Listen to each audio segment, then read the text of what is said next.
गरुड़ पुराण के अनुसार मांस खाना पुण्य है या पाप, क्या कहता है हिंदू धर्म। पुराने समय में राजा महाराजा अपने शौक के लिए शिकार करते थे और शिकार किए गए जानवर का मांस भी खाते थे। उन सभी को देखकर आज भी हमारे मन में ये सवाल आता है कि क्या वाकई पुराने समय के अनुसार मांस खाना उचित है या नहीं। इसे समझने के लिए हमें गरुड़ पुराण की एक कथा को ध्यान से सुनना होगा। तो चलिए शुरू करते हैं आज का वीडियो।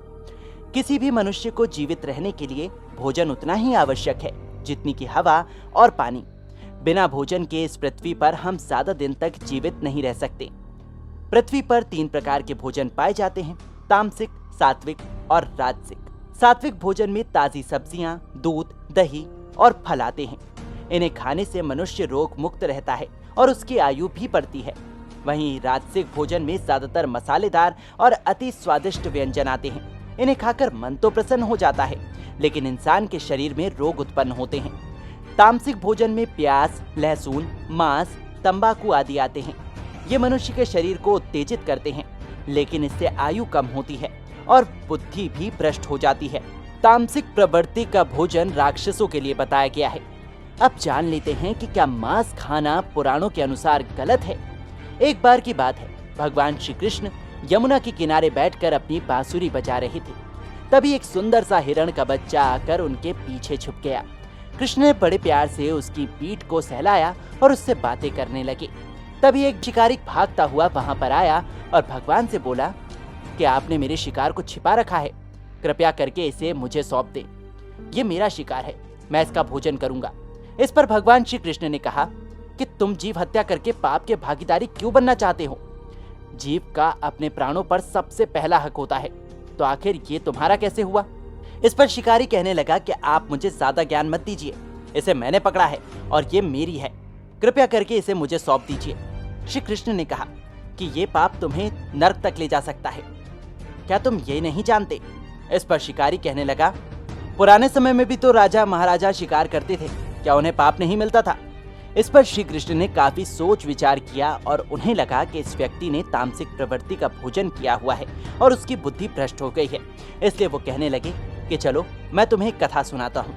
एक बार की बात है, मगध देश में बारिश के ना आने से सूखा पड़ गया, जिसकी वजह से वहां पर खड़ी हुई सारी फसलें सूख गई। राजकोष का धन भी धीरे धीरे खत्म होने लगा। प्रजा के पास जो अन्न था वो भी समाप्त होने वाला था। इस पर राजा बहुत चिंतित थे।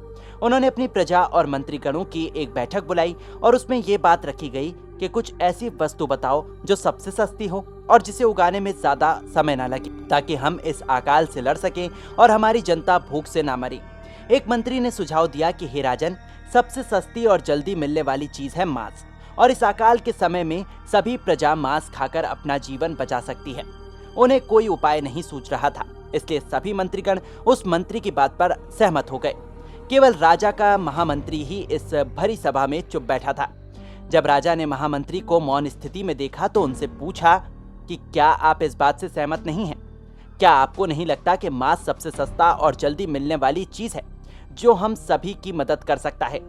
इस पर महामंत्री ने कहा कि मुझे इस पर विचार करने के लिए 1 दिन का समय चाहिए। मैं कल आकर अपना मत आप सबके सामने प्रकट कर दूंगा। राजा ने मंत्री को अनुमति दे दी। शाम के समय वो अपने घर चला गया। उसे एक विचार आया और वो उस मंत्री के घर गया जिसने सभा में मांस को सबसे सस्ती वस्तु बताया था। महामंत्री ने मंत्री को बुलाया। महामंत्री को देखते ही मंत्री बोला कि आपने यहाँ आने का कष्ट क्यों किया, आप मुझे बता देते, मैं खुद आपके पास आ जाता। महामंत्री कहने लगा कि नहीं, मुझे आना जरूरी था। महामंत्री ने कहा कि राजा की किसी जटिल रोग की वजह से बुरी हालत हो गई है और उसकी बीमारी तभी ठीक हो सकती है जब किसी मनुष्य का 2 तोला मांस उन्हें मिलेगा। मैं चाकू लेकर आया हूँ, मैं तुम्हारे हृदय के पास से केवल 2 तोला मांस काटूंगा और चला जाऊंगा। ये सुनकर उस मंत्री के हाथ पैर फूलने लगे।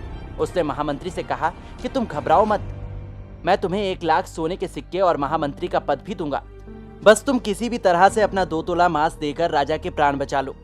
मंत्री भाग भाग कर अपने घर से 1 लाख सोने के सिक्के लाया और कहने लगा कि आप ये 1 लाख सोने के सिक्के लेकर किसी और का मांस काट लो। मैं अपने हृदय के पास का मांस आपको कैसे दे सकता हूँ, उसे काटने से तो मैं मर जाऊंगा। मंत्री के ऐसे विचार सुनकर महामंत्री अपने घर लौट गया। सुबह वो 2 लाख सोने के सिक्के लेकर राजा के सामने उपस्थित हुआ और राजा को वो पूरा वृतांत सुनाया जो उसने मंत्री के साथ किया। महामंत्री की ये बातें सुनकर सब वहां उपस्थित मंत्रीगणों को समझ आ गया कि जीव पर सबसे पहला हक उसका होता है। अगर कोई उसका मांस खाता है तो ये एक पाप का काम है। हिंदू पुराणों और ग्रंथों में भी जीव हत्या को पाप बताया गया है। तो दोस्तों, अब तो आपको समझ आ ही गया होगा कि हिंदू धर्म में मांस खाना एक बहुत बड़ा पाप है। वैसे आपको ये कथा कैसी लगी, हमें कमेंट करके जरूर बताइएगा। अगर वीडियो पसंद आई है तो इसे लाइक करके हमारे चैनल को सब्सक्राइब करना बिल्कुल मत भूलिएगा। धन्यवाद।